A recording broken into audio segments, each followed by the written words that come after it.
मेरा नाम रुचि है और बीते कुछ वर्षों में मेरी जिंदगी में एक ऐसा दर्दनाक हादसा घटा जिसने मुझे अंदर तक हिला दिया। आज मैं आप सभी से इसे साझा करना चाहती हूँ ताकि इसे सुनकर आप समझ सकें कि इस दुनिया में कैसी कैसी बुरी घटनाएं होती हैं और शायद आपको भी इस तरह के लोगों से सतर्क रहने की जरूरत महसूस हो। मुझे लगता है कि मेरी कहानी लोगों तक पहुंचे ताकि और भी लोग समझें कि समाज में कैसे अजीब और डरावने रीति रिवाज अब भी मौजूद हैं और बहन बेटियों के साथ कुछ लोग किस तरह का बर्ताव करते हैं। इस हादसे के जिक्र से मेरे आंखों में आंसू आ जाते हैं, लेकिन फिर भी इसे साझा करना चाहती हूँ। कहानी शुरू करने से पहले अगर आपने हमारे चैनल को सब्सक्राइब नहीं किया है तो कृपया कर लीजिए और वीडियो को लाइक करना न भूलें। साथ ही अपने कमेंट्स के जरिए हमें बताएं कि आपको हमारी कहानी कैसी लगी। यह हादसा तब हुआ जब मैं एक ऐसी शादी के लिए तैयार की जा रही थी जिसे मैं बिल्कुल नहीं चाहती थी। हर लड़की की तरह मुझे भी शादी के सपने थे, लेकिन इस शादी के लिए मैंने कभी अपनी मर्जी नहीं दी थी। मेरे पिता अब इस दुनिया में नहीं थे और मेरी माँ और छोटे भाई का ख्याल मुझे हमेशा सताता था। इसलिए इस शादी को स्वीकार करना मेरी एक बड़ी मजबूरी बन गया था। यह सोचकर ही मेरा दिल बैठ जाता था कि शादी के बाद मैं एक ऐसी जगह जा रही थी जहां से लौटकर शायद कभी न आ सकूं। मुझे बस अपनी माँ और भाई की चिंता थी और उस चिंता ने मुझे चुपचाप यह सब सहने के लिए मजबूर कर दिया। मैं एक छोटे से गांव चंद्रपुर की रहने वाली थी। यह एक सुंदर, शांत और बेहद छोटा गांव था जहां खेत खलिहान, हरियाली और साधारण जिंदगी का हर रंग बसा हुआ था।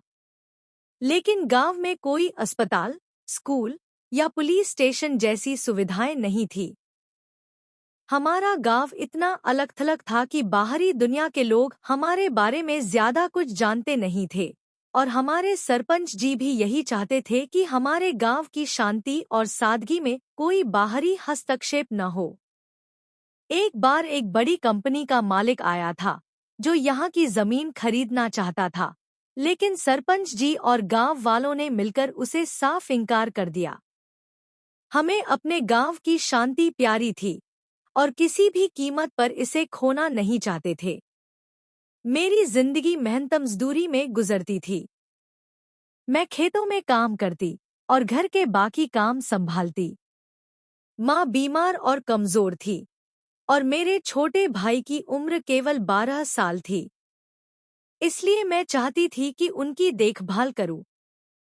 लेकिन हालात ऐसे थे कि मुझे शादी के लिए मजबूर होना पड़ा। गांव में मेरी एक खास दोस्त थी, छवि। वह बहुत खूबसूरत थी और गांव में उसकी चर्चा हर किसी की जुबान पर थी। हमारी दोस्ती बेहद गहरी थी। वह अक्सर मेरे लिए खाना लेकर आ जाती और जब भी मुझसे मिलती, हंसते हुए बातें करती। हमारी दोस्ती से मेरी माँ परेशान रहती थी।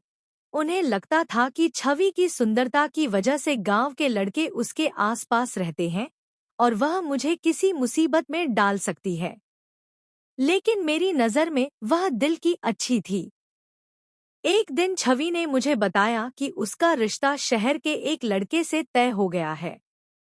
गांव की कई लड़कियां शहर में शादी कर खुशहाल जीवन बिता रही थीं। इसलिए मैं उसके लिए बहुत खुश थी।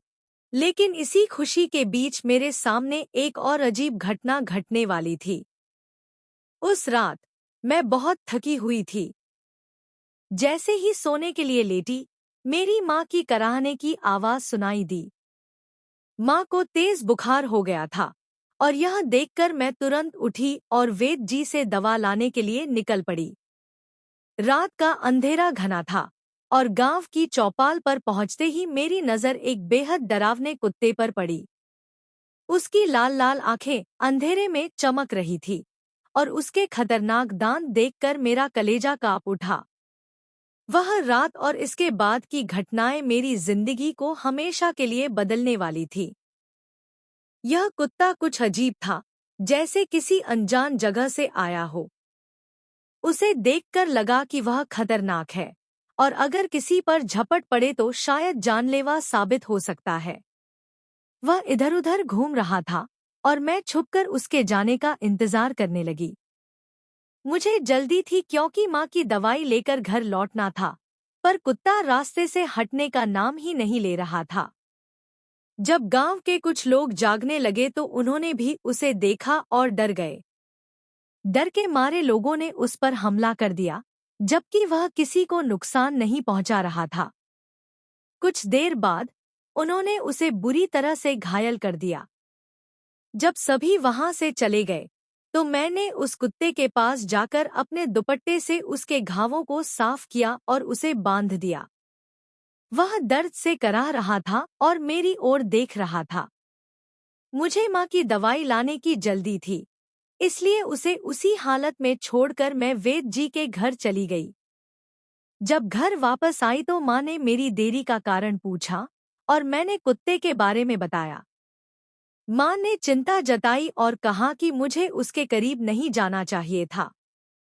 कुछ दिन इसी तरह बीते और फिर एक रात, जब मैं सोने की कोशिश कर रही थी, बाहर से कुत्ते के भौंकने की आवाज सुनाई दी।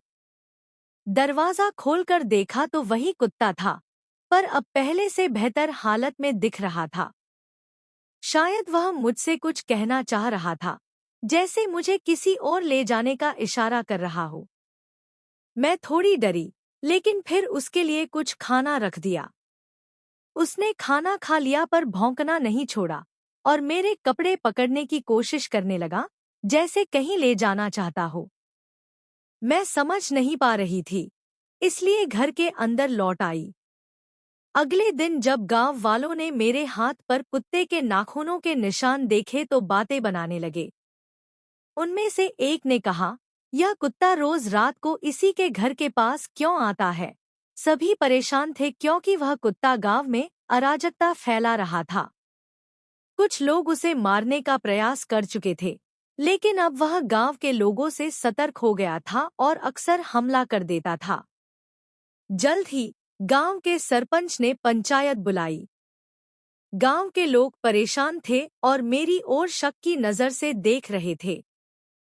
सरपंच ने पूछा कि क्या कुत्ता मेरी वजह से गांव में आ रहा है।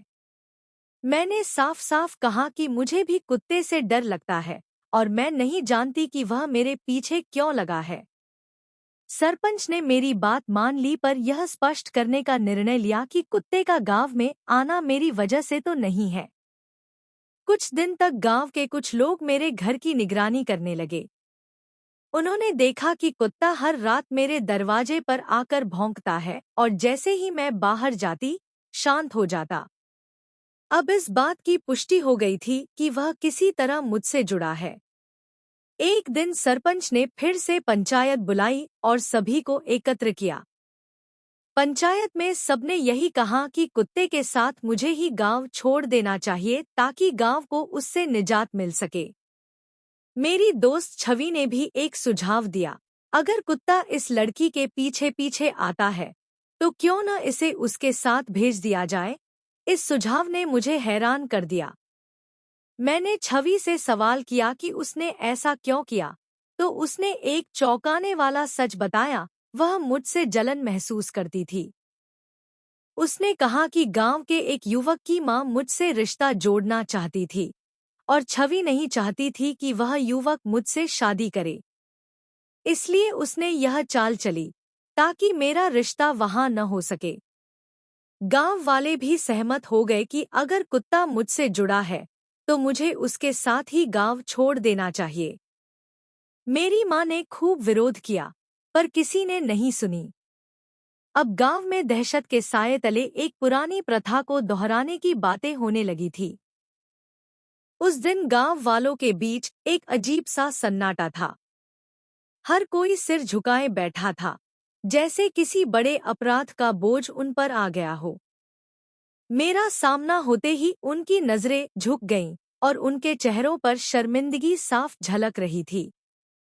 मैंने एक गहरी सांस ली और धीरे से उनकी ओर कहा, आप सब ने मुझे उस वक्त नहीं सुना जब मैंने अपनी बात कहनी चाहिए।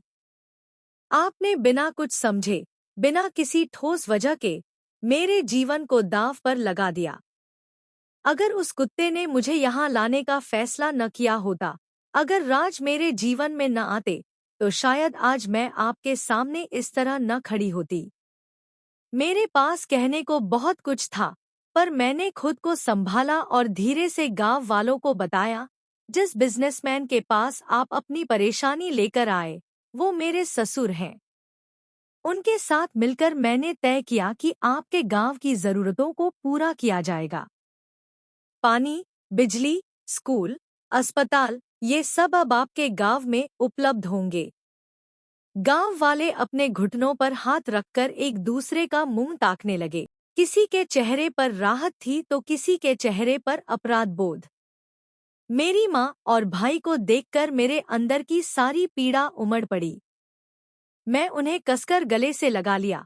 उनकी आंखों में जो राहत और सुकून था, वह मेरी दुनिया थी। राज ने मेरी तरफ मुस्कुराते हुए देखा और कहा, तुम्हारे इस नेक दिल की वजह से मैं तुमसे और भी ज्यादा प्यार करने लगा हूँ। किसी और की जगह होते तो शायद इस गांव के लोगों से बदला लेते, लेकिन तुमने इनकी मदद की और उन्हें एक मौका दिया कि वे अपनी गलती का एहसास करें।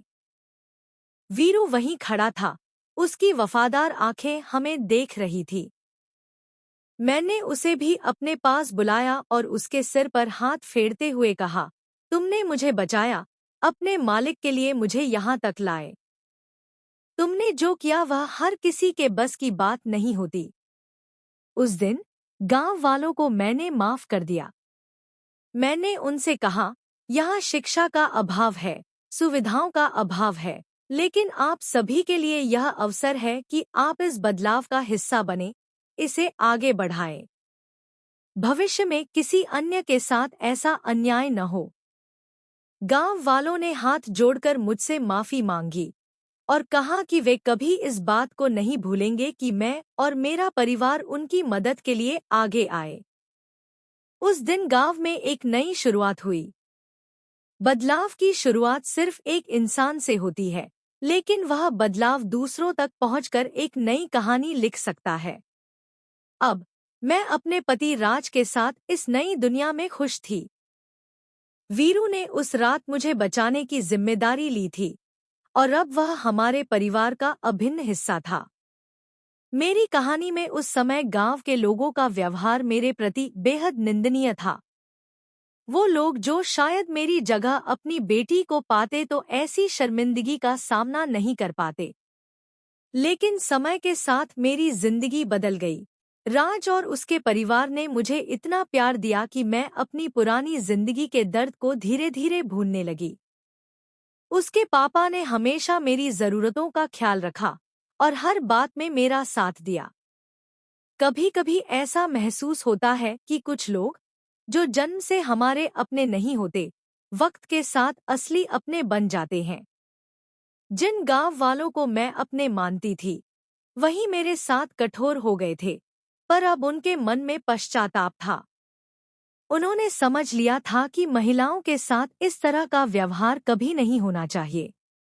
उम्मीद है कि अब किसी और लड़की को मेरे जैसी स्थिति का सामना नहीं करना पड़ेगा। मेरी दोस्त छवि, जो उस परिवार से रिश्ता जोड़ने जा रही थी जिनकी माँ कभी मेरे लिए रिश्ता लेकर आई थी, उसके साथ दुर्भाग्यपूर्ण हादसा हो गया था। उसके मंगेतर का एक्सीडेंट हो गया और वह उसे खो बैठी। अब उसे भी अपने किए पर गहरा अफसोस था। छवि और गांव के लोगों ने अपने व्यवहार के लिए मुझसे माफी मांगी। अब मैं अपने पति के साथ खुशहाल जीवन जी रही हूँ। मेरे अनुभव ने मुझे यह भी सिखाया कि परंपराओं और अंधविश्वासों में अटके रहने का क्या परिणाम हो सकता है। अगर आपके आसपास भी कोई ऐसा रिवाज या प्रथा है जहां किसी लड़की या औरत की शादी किसी जानवर के साथ करवा दी जाती है, तो हमें बताइए। हम आपकी कहानियां लोगों तक पहुंचाने का प्रयास करेंगे ताकि इन अमानवीय रिवाजों को खत्म किया जा सके। गांव के सरपंच, जो खुद को बहुत काबिल समझते थे, पानी की कमी के समय असहाय हो गए थे। अगर मैंने गांव की मदद नहीं की होती, तो शायद लोग पानी के लिए तरसते। आज वो सभी मेरे कृतज्ञ हैं और उन्होंने अपनी गलती के लिए मुझसे माफी भी मांगी है। मैं अब अपने पति, माँ और भाई के साथ शहर में रहती हूँ और मेरी जिंदगी अब एक नई दिशा में आगे बढ़ रही है। वीरू, जो हमारे परिवार का एक हिस्सा बन गया है, को मैं अपने बेटे जैसा मानती हूँ। मेरे पति को जानवरों से बहुत लगाव है और हमने अपने घर में एक छोटा सा चिड़ियाघर बना रखा है, जहाँ कई जानवर हमारे साथ रहते हैं। मेरा यह मानना है कि अगर किसी ने हमारे साथ गलत किया है, तो जरूरी नहीं कि हम भी उसके साथ वैसा ही व्यवहार करें। कभी-कभी उन्हें उनकी गलती का एहसास कराने के लिए हमें अच्छाई का सहारा लेना चाहिए।